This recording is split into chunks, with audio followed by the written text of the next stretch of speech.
अस्सलाम वालेकुम, मैं मोहम्मद अख्तर तुसरी पे यूट्यूब चैनल ट्रैक्टर चक दा गास बिस्मिल्लाह अंजाम खुदा जाने जित पीर उते खैर यार गाजी गिन के आ गया। बहुत सोहना ट्रैक्टर है, बहुत सोहना ट्रैक्टर। 14 14.5 शो की गल है।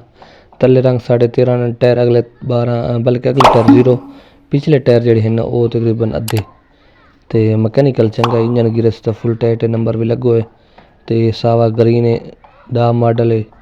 ट्रैक्टर तुम तसली ना देख सो, कंडीशन थोड़े सामने, लुक थोड़े सामने। ट्रैक्टर की कंडीशन दे पे सो इंशाल्लाह तो मजा। इंजन गियर सीधा फुल टाइट है। ट्रैक्टर देख सो, कंडीशन थोड़े सामने। ट्रैक्टर की मुकम्मल कंडीशन थोड़े सामने आती पे, लुक थोड़े सामने। तो जल्दी जल्दी चैनल को सब्सक्राइब करो, लाइक करो, शेयर करो। तो फीड 640 भी चाहिए वन, छोटा फीड चाहिए वन गाजी हर किस्म का मेरे को फार सेल होंगे। हर किस्म का ट्रैक्टर मौजूद होंगे। लोकेशन साडा जिला बखर है, इलाका नवा जंडाल है। उत्थे इर्द गिर्द ट्रैक्टर बहुत काफ़ी थल दे ट्रैक्टर, बच्चे ट्रैक्टर, थल दे ट्रैक्टर, बच्चे ट्रैक्टर ये थोक मिल सन। तो बैक साइड चेक करो सो, बैक साइड गिरनो बस उस बाद मुकम्मल थोक ट्रैक्टर की लुक दिखा रही है। कंडीशन थोड़े सामने, लुक थोड़े सामने, ये है बैक साइड। बाकी बैक साइड तुम देते पे ट्रैक्टर चंगा, ये ट्रैक्टर हाले ताईं फार सेल है। जिस प्यारे भाई ने पसंद आए लाजमी रब्ता करने आवे। ये ट्रैक्टर की मुकम्मल लुक है, कंडीशन है थोड़े सामने। ट्रैक्टर बहुत चंगा है, तसली ना चेक करे सो। ये देखो थोड़े सामने बहुत सोहना सामान भी नाल लगा हुआ। सामान मालिक फिलहाल नहीं देंगे, मौके की गल नाल दे देवें, लेकिन फिलहाल सामान नहीं देंगे। सामान तो बगैर जो मैंने प्राइस कीमत दसा दी है, मैं थोको दसावन वाला।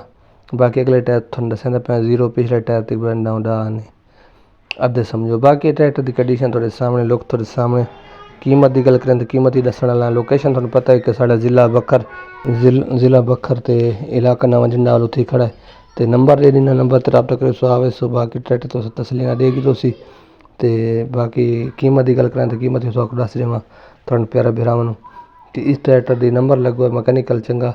कीमत जी मालिक करें पे तकरीबन इस ट्रैक्टर की तकरीबन 12.5 12.5 तो 12.5 तो मौके की कमी पीछी मजीद हो सकती। डा मॉडल है, बिल्कुल सस्ता ट्रैक्टर। तो ट्रैक्टर की कीमत तुम पता है मजीद चढ़ गई हैं।